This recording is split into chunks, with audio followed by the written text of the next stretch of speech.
mo ba hinahanap si Lord? Bakit po tayo nagsisimba? Bakit po tayo nagdadasal?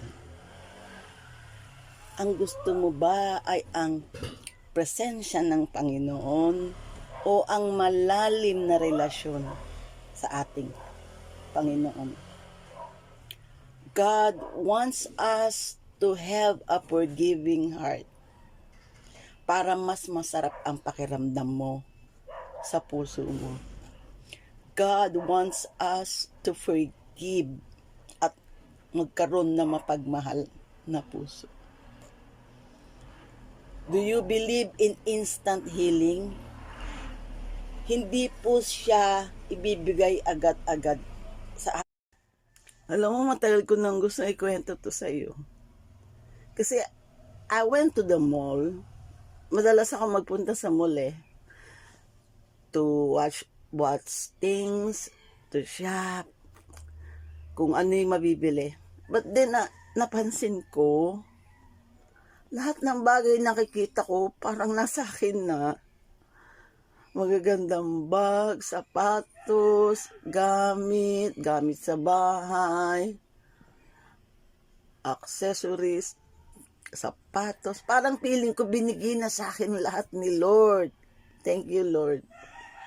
Wala na akong hihilingin pa. Parang I'm so happy and contented with my life.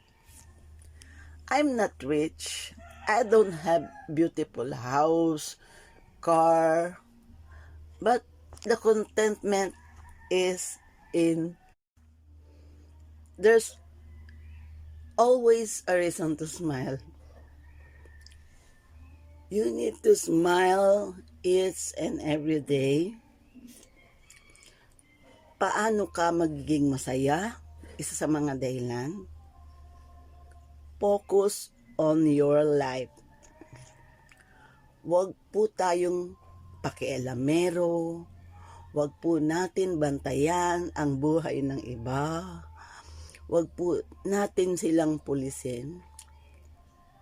Karamihan po sa tao ay binabantayan ang kanilang kapitbahay, ang kanilang kaibigan, kamag-anak. Why don't you focus on your life?